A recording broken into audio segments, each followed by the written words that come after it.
Okay, so this is some more extra information on the issue of communication and self. That's what we'll be looking at for the next few minutes. So if you open up your PowerPoint entitled The Self and go past the first slide that's just the title slide, Communication and Personal Identity. The next slide is entitled The Self, and it basically talks about the fact that our sense of self comes from a lot of different areas. And a lot of it's mainly from other people a lot of times. The second part of your slide says how it arises in communication with others, the generalized other and particular others. The generalized other would be some general expectations that people might have from us. In sociology, there's a theory called Cooley's looking glass self, that our view of ourselves is almost as if is really what society's mirror is to us. That like if a girl might be really attractive but lived in an area where people were super attractive, she might think she's not simply because she's comparing herself to everybody else in the area. Or if a guy thinks he's a good athlete but he moved to an area where there were lots of great athletes and wasn't as effective, his view of himself as an athlete might decrease because of the generalized other. Again, the other people around him, general expectations. At the bottom of that slide is a link you can go to that has an extended part. You really only have to look at the first 2.5 minutes if you're interested, but it looks at how a person's view of himself from affects how they directly communicate with other people. So our sense of self affects our communication with others. And in this example, this man is so shy at the end of this 2.5 minutes at the beginning. He even says, "My name is Pete, I guess," which sounds like he isn't even sure of what his name is. So what's happening is if you have a negative view of yourself enough, it can affect negatively the communication you have with other people. In fact, if you look at the next slide, which is the self-fulfilling prophecy, we know that there are times that when we think things will happen, either positively or negatively, it tends to create conditions to where that happens. So for example, if you think there's no way you'll pass a test, maybe you never study for it, which would obviously increase the odds of you not passing. Or if you think that you'll succeed, maybe it makes you work that much harder, gives you determination to where you do. But the idea is if we think things will happen, we tend to engineer or create conditions to where that occurs. They actually did a study in the educational settings with this, where they tested students at the end of the year and then told the teachers that certain groups were smart of the kids and certain groups were challenged. And they just picked them up at random. And then at the end of the year, they came back and tested the children again, and they found that the ones that they said were smart, their scores increased from where they were a year before. And the ones that they said were challenged, their scores decreased from where they were a year before. They did a large sample of students in a large amount of schools, and they found the results statistically significant and consistent across the board. If teachers thought you were smarter than smart, they unconsciously probably did lots of things. Maybe gave you extra time, complimented you more. If they thought you were more challenged, maybe they didn't challenge you. Maybe they didn't bother asking you questions. It's not that it's intentional, but it's that if we think something is the case, we tend to create the situations to where that happens. That's the self-fulfilling prophecy. Okay, next slide talks about particular others. So these aren't the general society, in other opinion. These are more specific individuals, your best friends, your teachers, your co-workers, your people in your dorm. So particular people that are significant to us. And they can affect us in a couple of different ways. The first one listed is direct definition. That's using an exact statement to talk about you. Oh, you're my princess. You're my star quarterback. You're my daddy's best helper. You know, however you do that is almost like a title of what you would be. And that serves to impact how we view ourselves. The second one is reflected appraisal. Again, the idea that we see ourselves as other people see us. So that if we're surrounded by people that are encouraging or, you know, that think we're really tall, maybe we think we're tall. But it's that our view isn't based on our own objective ideas. It's based off of how we think other people view us. The third area is identity scripts. And these are things that in a family or in a group that is behavior that you do that serves to exemplify or tell more about who you are. Like in my family, whenever we borrowed a truck to help move something, we always filled it up with gas when we returned it, no matter how low or high it might have been before, as a sign of respect and thankfulness for someone lending that to us. People have identity scripts around holidays, certain traditions they might do at Christmas or Easter or times like that. So there are scripted behavior that families tend to do, or with particular others, that serve to give a sense of how they view themselves and what you think of yourself. And the last is attachment style. And that's on your next slide, where it talks about how the idea that we found from research is that a lot of times how people react or is how people, their parents or caregivers, take care of them. It's shocking when people look at research to find that people that are abused may later become abusers. Part of that is modeling. That's what they've seen. Even if they don't like it, it's what they saw. And so we know that when our view of self is impacted by how people that take care of us treat us. And so we know that if people treat us a certain way, we'll feel secure. Another way, we might be fearful of others. We might not be involved, or we might be anxious. So there are different ways we can behave and how we can view ourselves that are determined by the people that bring us up, the people that take care of us.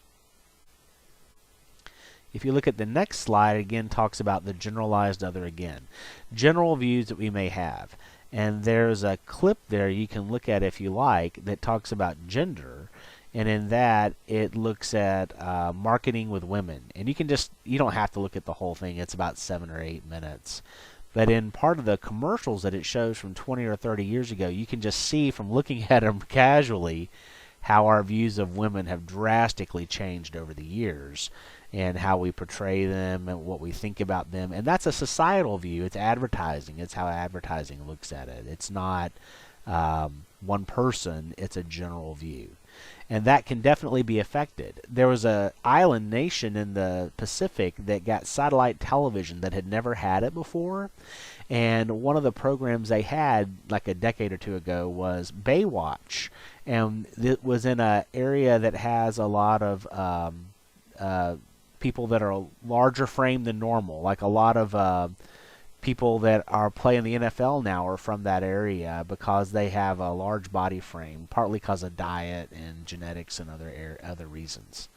Well, these women that did not think they were larger than most girls before because they didn't have anything else to show them that, all of a sudden had satellite. We're looking at Pam Anderson and other models and people that were surgically enhanced, and thought all of a sudden, I'm not the way I need to be. And they saw their incidence of anorexia increase 60% in the year after satellite television was brought to this American Samoan area, because people's view of themselves changed in terms of the generalized other. It wasn't what it had been, it was now something else.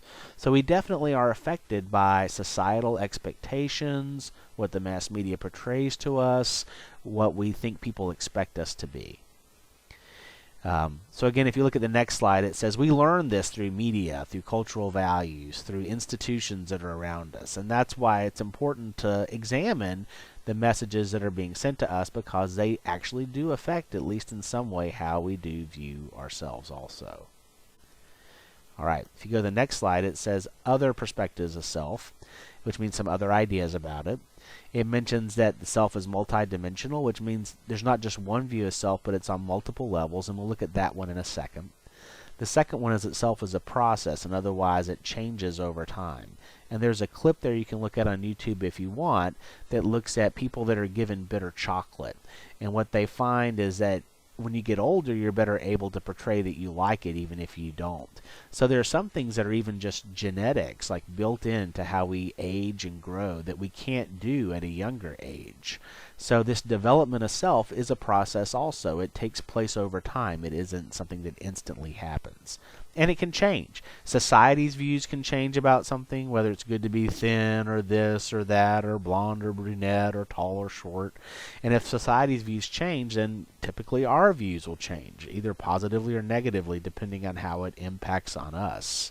And then we can change how society views us also. So again, if you look at the next slide, that will reinforce the idea that self is multidimensional. So you see there's several different types of selves. There might be an appearance self-concept you might have at the bottom if you look at it, or an athletic self-confidence, or an intelligence self-concept, so that you might be strong in one area and not in the other, or it could have a lot of variability. So the idea isn't that we just have high self-esteem or low self-esteem or high image or low image. It tends to vary depending on the part of the self that we're talking about. Finally, if you go to the next area, you see the Johari window talked about. It's a concept mentioned in the book, and it's named for Joe and Harry, which are the first names of the people that invented it. And all the Johari window is a way of looking at how we relate to others. And it would say that when we look at ourselves, there's a way that we have people realize what's going on. There's an open area, what we know to be true for ourselves, and what we show to other people. There's a blind area that we are unaware of, but other people might see. There's a hidden area, information we're aware of, but that we choose to not show. Sorry about the interruption there. So there's a hidden area which you know of, but you're not letting other people know about or see. And then there's an unknown area which the other person is not aware of, and you're not also. Hidden talents you might have that you're not aware of, expertise you might not know, memories you might not have anymore. So the open area you know and they know. The blind area you are unaware of, but they see. The hidden area you know of and hide. The unknown area neither of you know about, you or others. So, for example, Barney Fife in all the Andy Griffith episodes thinks he's projecting self-confidence, etc., and he's blind to the fact that he's really promoting and showing how insecure he is at times, which other people notice and they kind of forgive because they like Barney. Or you might see almost lots of relationship movies where it's like boy meets girl, whatever, and there's always this hidden area, right? It's a part they think that they can't tell the other person because they won't like them, and they want to show the best parts about themselves because they think that's the only way people will like them. And usually over the course of the movie, they get upset that they weren't told this information earlier, that it was kept hidden, and that creates problems that they then have to deal with. On the other hand, you could obviously say if you're an open book right at the beginning and you tell everything that happens, sometimes people don't respond to that either. And then again, that unknown area, untapped potential, people might not know. In the chapter on perception, we talk about attribution and Goodwill Hunting, and part of that movie is about a guy that just cleans in a college and doesn't realize later he has such an aptitude towards math that's unreal. Or there's a Searching for Bobby Fischer, where a boy realizes he has incredible potential at chess. So we don't know what these areas are, and it's hard to sometimes know that. So this isn't just 4 equal squares. It could vary depending on the personality of the person, right? Some people might be an open book, and so their open area might be really large and the hidden area is small. Some people might be very hesitant and withdrawn, and maybe their open area is really small. Some people are really self-aware of how they communicate verbally and not, and their blind area might not be very big. And other people might just be very awkward in social situations and not realize what they're doing is affecting people in an unusual way, or how things are doing are unusual, so that their knowledge of what's going on with themselves, their blind area can be really large. So there's a lot of variability in that. Ones can be bigger or smaller just depending on the person talking. And that's a nice way to look at ourself too, and see how it adapts and changes, and how not only we view ourselves, but other people may view us. Sometimes if you're interested, you can do a test with this, and you can do what you think you would be for your 4 squares, and then ask somebody else to diagram what they think it might be. And you might be surprised how similar or very different it might be also, your perceptions of how open you think you are, self-aware, compared to somebody else. All right, that is self. I hope that helps. And good luck in looking at this chapter. If you have any questions, feel free to let me know. Until then, I will talk to you later. Bye-bye.